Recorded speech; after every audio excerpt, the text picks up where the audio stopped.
میں تم سے سچ کہتا ہوں کہ عدالت کے دن سدوم اور عمورہ کے علاقے کا حال اس شہر کی نسبت زیادہ قابل برداشت ہوگا۔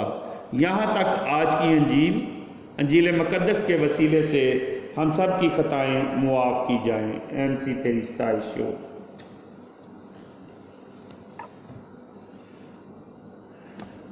میرے عزیزو،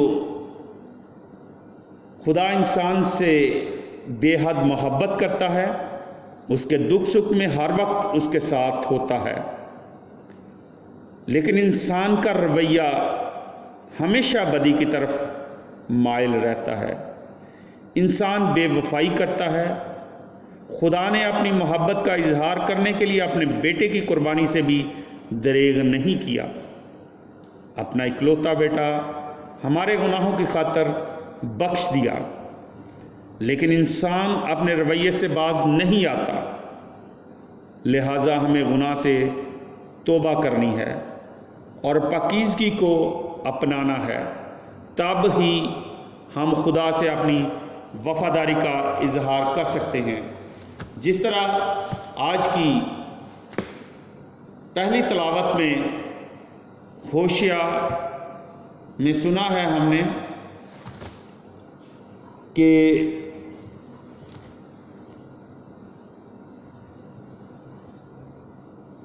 خدا اسرائیل سے بچے کی مانند محبت کرتا ہے، لیکن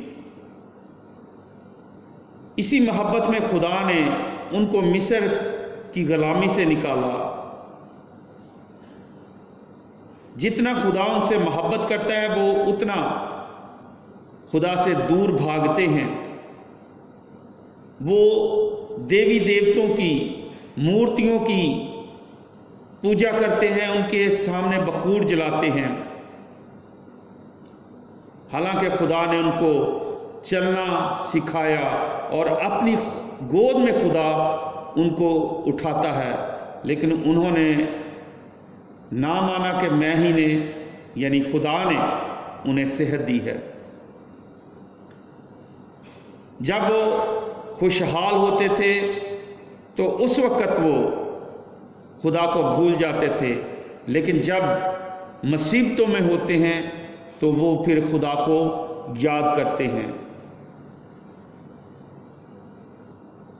خدا ان کو انسانی رشتوں اور محبت کی ڈوریوں سے کھینچتا رہا، اپنی طرف لے کر آتا ہے، لیکن وہ خدا سے بے وفائی کرتے ہیں۔ خدا ان کو چھوٹے بچے کی طرح اٹھا لیتا ہے، جس طرح کوئی عام آدمی چھوٹے بچے کو اپنے گلے سے لگاتا ہے، اپنے گال سے لگاتا ہے اور اس کو کھانے کے لیے کھانا دیتا ہے۔ اسی طرح خدا نے بنی اسرائیل سے محبت رکھی، لیکن وہ وفادار نہیں رہتے۔ وہ دیوی دیوتوں بالیم کی پوجا کرتے ہیں۔ آج بھی بہت سارے لوگ خدا کے کلام کو چھوڑ کر خدا کی پرستش اور عبادت کرنے کی بجائے پیروں فقیروں کے پاس جاتے ہیں، خدا سے محبت کم کرتے ہیں اور پیروں فقیروں کے پاس بہت زیادہ جاتے ہیں اور اپنے آپ کو مسیحی بھی کہتے ہیں، اپنے آپ کو ایماندار ظاہر کرتے ہیں۔ خدا انسان کے دل اور گردوں کو جانتا ہے، لیکن خدا آپ کی اور میری کسی بھی مسیحی کی، کسی بھی انسان کی ہلاکت نہیں چاہتا۔ خدا نے اسی لیے انسان کو ہلاکت سے نکالنے کے لیے اپنا اکلوتا بیٹا بخش دیا ہے تاکہ ہم ہلاک نہ ہوں۔ آج کی انجیل مقدس کو بھی اگر ہم دیکھیں تو اس میں بھی خداوند یسوع مسیح اپنے شاگردوں کو منادی کرنے کے طریقے بتاتے ہیں۔ جس طرح خداوند یسوع مسیح اسرائیل کے گھرانے کی کھوئی ہوئی بھیڑوں کے پاس بھیجا گیا ہے، وہ اپنے شاگردوں کو گناہگاروں کے پاس بھیجتے ہیں۔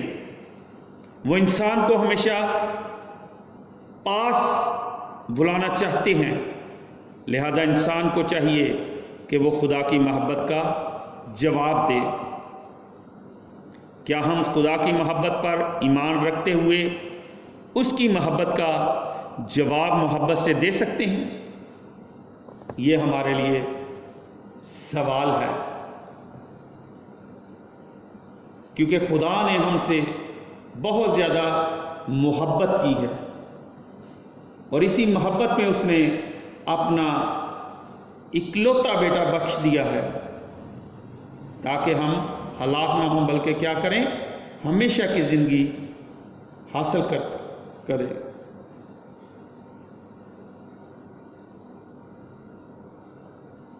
اور پھر آگے خدا لوگوں کے حوالے سے کہتا ہے کہ اگر وہ اپنے گھر میں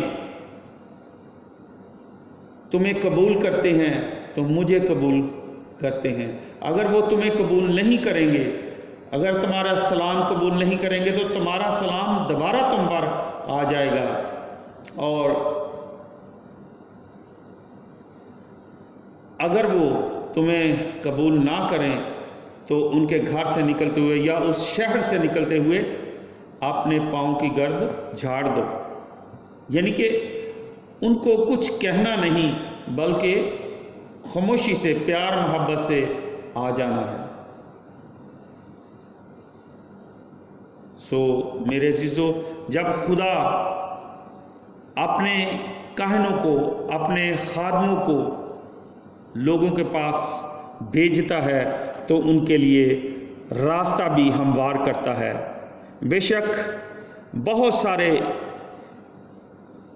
خادموں کے لیے رکاوٹیں بھی بنتی ہیں جن کو خدا بھیجتا ہے، اور دوسرے خادم ان کے لیے رکاوٹ بھی بنتے ہیں، لیکن ہمیں ان سے بھی نہیں گھبرانا، کیونکہ یہ شیطان کا چنگل ہے جو ہمیں خدا کے کام سے